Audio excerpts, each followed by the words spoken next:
Hello guys, welcome to our YouTube channel build from bit. ఇవాళ మనం DSA playlist లో first concept discuss చేయబోతున్నాం.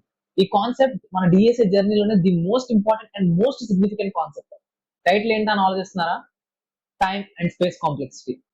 ఏంట్రా వీడు టైమ్ అండ్ స్పేస్ కాంప్లెక్సిటీకి ఇంత హైప్ క్రియేట్ చేస్తున్నాడు అనుకుంటున్నారా? Okay, let's discuss. ఫస్ట్ మనం టూ సినారియోస్ తీసుకుందాం. మీరు ఒక ఇంటర్వ్యూలో ఉన్నారు. ఇంటర్వ్యూయర్ మిమ్మల్ని ఒక డిఎస్ఏ క్వశ్చన్ అడిగాడు. మీరు జస్ట్ దానికి డిఎస్ఏ క్వశ్చన్ కి సొల్యూషన్ చెప్తే సరిపోతుందా? దానితో పాటు ద మోస్ట్ ఇంపార్టెంట్ థింగ్ ఏంటంటే టైం అండ్ స్పేస్ కాంప్లెక్సిటీ. ఇంకో సినారియో తీసుకుందాం.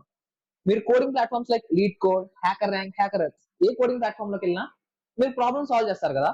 సాల్వ్ చేసిన తర్వాత మీరు ఫేస్ చేసే first and common issue TLE, అంటే టైం లిమిట్ ఎక్సీడెడ్. ఈ టిఎల్ఈస్, ఎంఎల్ఈస్ వీటిని కనుక మనం ఓవర్కమ్ చేయాలంటే మీకు తెలియాల్సిన main concept space complexity and time complexity.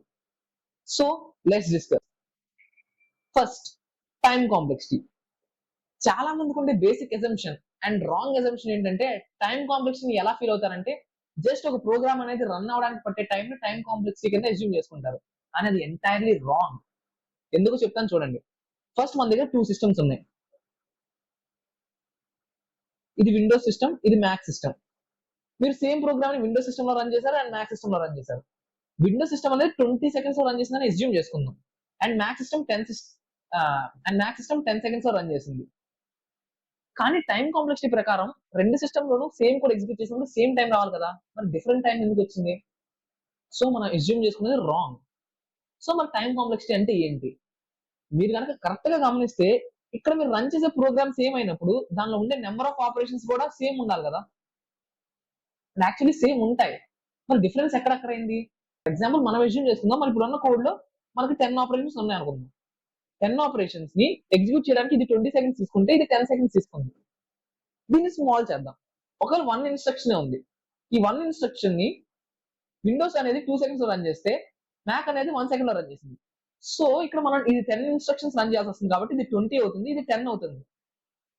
So operations అనేవి కాన్స్టెంట్, బట్ మారేది ఏంటి? ఎగ్జిక్యూషన్ టైం అనేది చేంజ్ అవుతుంది. సో మన ఆపరేషన్స్ ని యూజ్ చేసుకొని టైం కాంప్లెక్సిటీ డిఫైన్ చేయొచ్చు. అయితే కాకపోతే ఇక్కడ మనకు ఇంకో డౌట్ కూడా వస్తుంది. బ్రో, నువ్వు చెప్పేదాని ప్రకారం నెంబర్ ఆఫ్ ఆపరేషన్స్ అనేది ఎప్పుడు కాన్స్టెంట్ ఉండవు కదా, ఇన్పుట్ చేంజ్ అవుతున్నప్పుడు ఆపరేషన్స్ కూడా చేంజ్ అవుతుంది. బట్ టైం కాంప్లెక్స్ ఎలా కాన్స్టెంట్ అవుతుంది?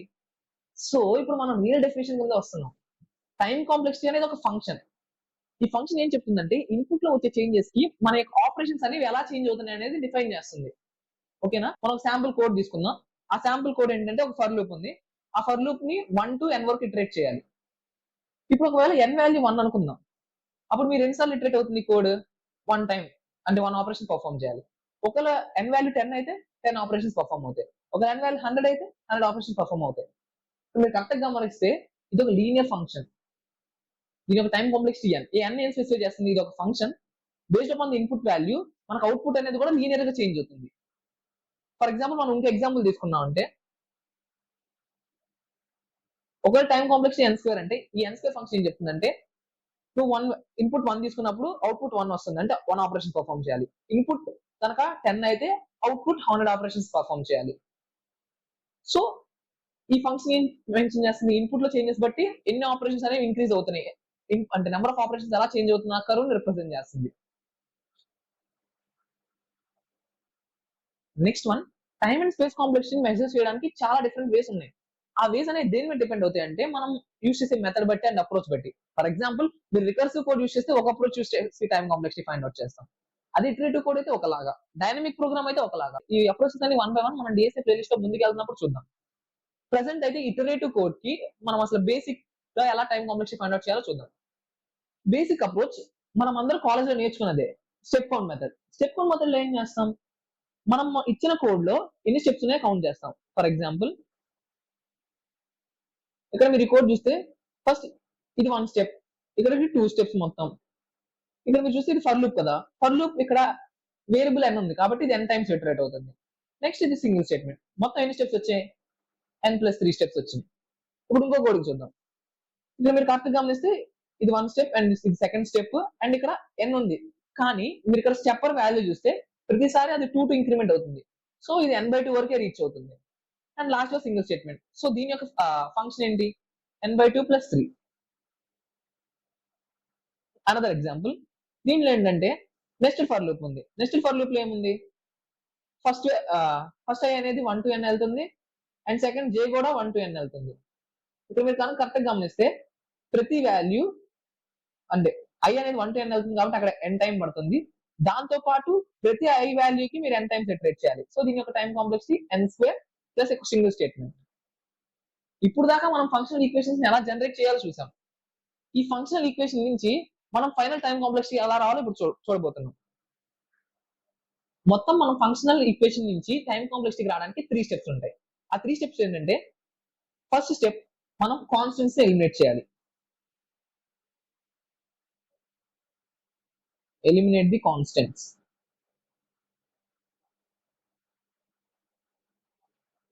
Second step lower order terms ని ఎలిమినేట్ చేయాలి.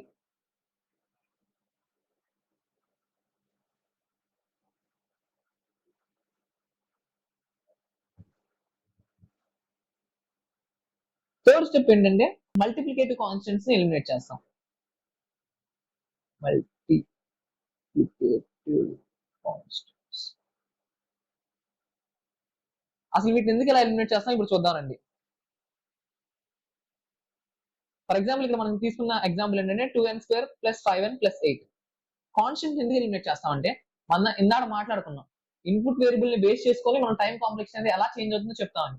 కానీ కాన్స్టెంట్ అన్న వాల్యూ నువ్వు ఇన్పుట్ ఎంత ఇచ్చినా సరే చేంజ్ అవ్వదు. ఫర్ ఎగ్జాంపుల్ నీకు 1 lakh అంటే నువ్వు n వాల్యూ 1 lakh ఇచ్చినా సరే 8 ఆపరేషన్స్ ఉంది కాబట్టి ఇక్కడ 8 ఆపరేషన్స్ పర్ఫామ్ అవుతాయి. ఎక్స్ట్రా 2 lakh ఇచ్చినా సరే 8 ఆపరేషన్స్ పర్ఫామ్ అవుతాయి. 1 crore ఇచ్చినా సరే 8 ఆపరేషన్స్ పర్ఫామ్ అవుతాయి. సో అది ఇన్పుట్ వేరియబుల్ తో చేంజ్ అవ్వట్లేదు. సో మనం ఈ కాన్స్టెంట్ 8 ని ఎలిమినేట్ చేస్తాం. Second step lower order terms ఎందుకు ఎలిమినేట్ చేయాలి. ఈ లోవర్ ఆర్డర్ టర్మ్స్ ఎందుకు ఎలిమినేట్ చేయాలి ఒక ఎగ్జాంపుల్ తో చెప్తా చూడు. ఫర్ ఎగ్జాంపుల్ ఇక్కడ n వాల్యూ 1000 అనుకుందాం. n² ఏమవుతుంది 10 lakhs అవుతుంది. 10 lakhs అవుతుంది. 10 lakhs ఫర్ ఎగ్జాంపుల్ నీ శాలరీ 10 lakhs అనుకో, నీకు నెక్స్ట్ ఇయర్ కి 1000 ఇంక్రిమెంట్ చేస్తాను నువ్వు ఊరుకుంటావా? సేమ్ అలాగే 1 lakh పక్కన 10 lakhs పక్కన 1000 వాల్యూ అనేది టూ స్మాల్. ఇన్పుట్ పెరుగుతున్న కొద్దీ ఆ లోవర్ ఆర్డర్ టర్మ్స్ యొక్క వాల్యూ అనేది నెగ్లిజిబుల్ అవుతుంది. సో మనం లోవర్ ఆర్డర్ టర్మ్స్ కూడా ఎలిమినేట్ చేస్తాం. ఫైనల్ గా మనకి మిగిలింది ఏంటి, మనకి హైయర్ ఆర్డర్ టర్మ్. ఈ హైయర్ ఆర్డర్ టర్మ్ లో కూడా మనం మల్టిప్లికేటివ్ కాన్స్టెంట్ ఎందుకు ఎలిమినేట్ చేస్తామంటే, ఫర్ ఎగ్జాంపుల్ ఇప్పుడు నీ శాలరీ 1 lakh, తర్వాత నీ శాలరీ 2 lakh అయింది. ఒకవేళ 2 తో మల్టిప్లై చేస్తే 3 తో మల్టిప్లై చేస్తే 3 lakh అవుతుంది. సో ఇవన్నీ కాన్స్టెంట్సే కదా, అంతే అన్ని సేమ్ ఆర్డర్ లో ఉన్నాయి. ఈ చేంజ్ అనేది ఎప్పుడు అక్కడ అవుతుంది, ఒకవేళ నువ్వు మల్టిప్లై చేసేది 10 క్రాస్ చేస్తుంటే లాక్స్ నుంచి 10 lakhs కి రీచ్ అవుతుంది. సో 1 to 10 వరకు ఉన్న నెంబర్స్ అన్ని నెగ్లిజిబుల్ మల్టిప్లికేటివ్ కాన్స్టెంట్స్ లో ఉన్నాయి. సో మనం ఫైనల్ గా మిగిలేదు ఏంటి, single constant variable which is hire order term n². Next మనం ఈ టైం కాంప్లెక్సిటీస్ ని మెయిన్ గా 3 కేటగిరీస్ లో డివైడ్ చేద్దాం. ఒకటి best case, next average case, third worst case. Best case ని ఎలా రిప్రజెంట్ చేస్తామంటే ఒమేగా, యావరేజ్ కేస్ ని తీటా, వర్స్ట్ కేస్ ని బిగ్ ఓ. ఈ మూడిట్లో ఈ బెస్ట్ కేసు కానీ యావరేజ్ కేసు కానీ అసలు యూజ్లెస్. ఇవి థియరిటికల్ స్టఫ్ కి మాత్రమే యూజ్ అవుతాయి, కానీ ఇంటర్వ్యూలో కానీ మీరు డిఎస్సీ నేర్చుకున్నప్పుడు కానీ వీటి వల్ల అసలు యూజే లేదు. సో ఓన్లీ మనం బిగ్ ఓ మీద ఫోకస్ చేస్తాం. దీనికి ఒక ఎగ్జాంపుల్ చెప్పనా. ఫర్ ఎగ్జాంపుల్ ఒక పర్సన్ ఎంత మంచోడు అని చెప్పాలంటే వాడు ఒక బ్యాడ్ క్వాలిటీస్ కదా నువ్వు చూడాలి. సేమ్ అలాగే ఒక కోడ్ అనేది ఎంత మంచిగా అంటే ఎంత ఫాస్ట్ గా రావుతుందని మనం అది ఎంత హైయెస్ట్ ఇన్పుట్ తీసుకున్నప్పుడు దానికి పట్టే మ్యాక్సిమం టైం ఎంత అన్న దాన్ని బట్టి స్పెసిఫై చేస్తాం. బిగ్ ఓ దేని రిప్రజెంట్ చేస్తుందంటే ఇన్పుట్ అనేది ఇంక్రీజ్ అవుతున్న కొద్దీ దాని యొక్క టైం కాంప్లెక్సిటీ ఎంత వర్స్ట్ కింద వెళ్తుంది అని చెప్పి రిప్రజెంట్ చేస్తుంది big O. Next space complexity. Space కాంప్లెక్సిటీకి అంత సిగ్నిఫికెన్స్ లేదు, ఎందుకంటే ఇప్పుడు ప్రెసెంట్ స్టోరేజ్ అనేది చాలా చీప్ అయిపోయింది. కానీ మనం స్పేస్ కాంప్లెక్సిటీ నేర్చుకోవడం ఇంపార్టెంట్. స్పేస్ కాంప్లెక్సిటీ ఎలా చెప్తామంటే, నార్మల్ గా మనం ఒక ప్రోగ్రామ్ ని ఎగ్జిక్యూట్ చేస్తున్నప్పుడు ఇన్పుట్ స్టోరేజ్ కాకుండా ఇంకా ఎక్స్ట్రా ఎంత స్టోరేజ్ తీసుకుంటున్నాం అనేది స్పేస్ కాంప్లెక్సిటీ. ఓకేనా. ఫర్ ఎగ్జాంపుల్ ఇప్పుడు నీకు ఒక ఇన్పుట్ సైజ్ అరే n ఇచ్చాడు. ఇది ఆల్రెడీ నీకు ఇన్పుట్ లో వాడు ఇచ్చాడు కాబట్టి దీని స్పేస్ కాంప్లెక్సిటీ కింద ఎప్పుడు కౌంట్ చేయకూడదు. నెక్స్ట్ దీన్ని నువ్వు కనుక మ్యానిపులేట్ చేసినా లేదంటే నువ్వు ఒక సపరేట్ అరేలో స్టోర్ చేసుకున్నా దాని స్పేస్ కాంప్లెక్సిటీ కింద ఎస్యూమ్ చేసుకుంటున్నాం. ఫర్ ఎగ్జాంపుల్ నిన్ను ఒక సింపుల్ కోడ్ ని ఎస్యూమ్ చేసుకుందాం. ఏం చేయాలంటే నీకు ఒక అరే ఇచ్చాడు, ఆ అరేని రివర్స్ చేయాలి. నువ్వేం చేశావంటే రివర్స్ చేయడానికి సేమ్ అరేని మ్యానిపులేట్ చేయకుండా ఏం చేసావంటే కొత్త అరేలో రివర్స్ ఆర్డర్ లో స్టోర్ చేసుకుని దానికోసం కొత్త అరే b of n అని తీసుకున్నాం. ఇక్కడ నువ్వు n సైజ్ అరే తీసుకుంటున్నావు కాబట్టి దీని ఒక స్పేస్ కాంప్లెక్సిటీ n. సిమిలర్లీ గా స్పేస్ కాంప్లెక్సిటీ ఫైండ్ అవుట్ చేయడం చాలా ఈజీ. నువ్వు ఎక్స్ట్రా ఎంత స్పేస్ క్రియేట్ చేసుకుంటున్నావు దాని స్పేస్ కాంప్లెక్సిటీ అని చెప్తాం. నెక్స్ట్ ఇప్పుడు మన మొత్తం వీడియోలో ఇంపార్టెంట్ సెగ్మెంట్ దగ్గరికి రీచ్ అయ్యాం. ఏంటంటే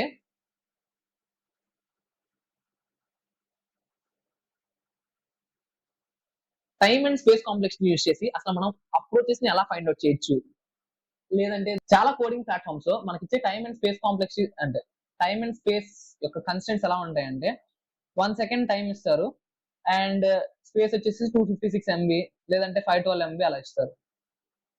నార్మల్ గా 1 సెకండ్ అంటే మనం ఎన్ని ఆపరేషన్స్ పర్ఫామ్ చేయొచ్చు అంటే 10⁸ ఆపరేషన్స్ పర్ఫామ్ చేయొచ్చు. సో ఈ 10⁸ ని మనం టైమ్ అండ్ స్పేస్ కాంప్లెక్సిటీ ఎలా యూస్ చేయాలో ఇప్పుడు చెప్తాను చూడండి. ఇవి జనరిక్ గా మనకు ఉండే time complexities. Constant time complexity log n, n² and 2n. Constant time complexity అనేది ఎప్పుడు log n కంటే బెటర్, log n కంటే బెటర్ అండ్ n అనేది n² కంటే బెటర్, n² అనేది 2n కంటే బెటర్, అంటే ఎక్స్పోనెన్షియల్ టైం కంటే బెటర్. సో ఇప్పుడు ఒకవేళ మనకి ఇచ్చిన ఇన్పుట్ కనుక 10 అయితే కాన్స్టెంట్ ఎప్పుడు సేమ్ ఉంటుంది. సో మనం ఆల్వేస్ కాన్స్టెంట్ టైం కాంప్లెక్సిటీ రాయొచ్చు కోడ్ ని, నో ప్రాబ్లం. log 10 వాల్యూ ఎంత వస్తుందంటే అప్రాక్సిమేట్లీ 3. సో ఇది కూడా ఫైన్, అంటే మీరు 10⁸ కంటే చిన్నదే కదా, సో ఇది కూడా ఎగ్జిక్యూట్ చేయొచ్చు. log 1000 వచ్చేసి 9 అండ్ log 10⁵ వచ్చేసి 16. సో ఈ ఆపరేషన్ మనం ఎప్పుడు పర్ఫామ్ చేయొచ్చు, ఇలా ఇంక్రిమెంట్ చేసుకుంటూ వెళ్తే log. So always log n కూడా ఆల్వేస్ బెస్ట్. నెక్స్ట్ n అంటే ఇక్కడ 10 ఆపరేషన్స్ పర్ఫామ్ చేస్తాం, ఇక్కడ 1000 ఆపరేషన్స్ పర్ఫామ్ చేస్తాం, ఇక్కడ 10⁵. ఇది టైం లిమిట్ ఎప్పుడు ఎక్సీడ్ అవుతుంది, ఒకవేళ n వాల్యూ అనేది 10⁸ అయితే ఎక్సీడ్ అవుతుంది.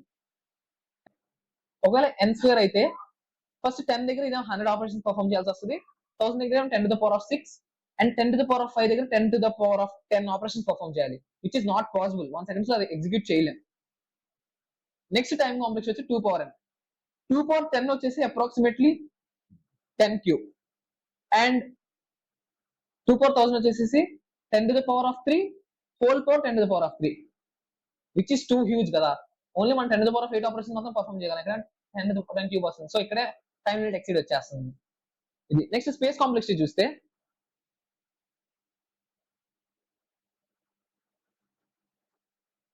మనం నార్మల్ గా స్పేస్ అనేది 512 MB అనేది మ్యాక్స్ ఇస్తారు. 512 MB మనం బైట్స్ తో కన్వర్ట్ చేసుకున్నాం అంటే 1024 into 1024 ఇన్ని నెంబర్ ఆఫ్ బైట్స్ ని అలొకేట్ చేయొచ్చు మాక్సిమం. దీని యొక్క టోటల్ వాల్యూ అప్రాక్సిమేట్లీ 10⁸ బైట్స్. అంటే మనం వితౌట్ MLE అంటే మెమరీ లిమిట్ ఎక్సీడ్ అవ్వకూడదు అంటే 10⁸ బైట్స్ అట్ మ్యాక్స్ అలొకేట్ చేసుకోవచ్చు. అంటే అంత 10⁸ ఉన్న బులియన్ సైజ్ అరేని డిక్లేర్ చేసుకోవచ్చు మనం. అదే ఒకవేళ మనం ఇంటిజర్ అరే డిక్లేర్ చేయాలంటే ఇంటిజర్ సైజ్ ఎంత, 4 బైట్స్ కదా. సో 4 బైట్స్ కాబట్టి మనం ఎట్ మ్యాక్స్ 10⁶ ఉన్న సైజ్ ఉన్న ఇంటిజర్ అరేని డిక్లేర్ చేసుకోవచ్చు. సో ఏదైనా కోడింగ్ ప్లాట్ఫామ్ లో కోడ్ రాస్తున్నప్పుడు ఈ రెండు బాగా గుర్తుంచుకోండి. 1 సెకండ్ అంటే 10⁸ ఇన్స్ట్రక్షన్స్ అండ్ 512 అంటే 10⁸ bytes. Thank you for watching ఆ వీడియో.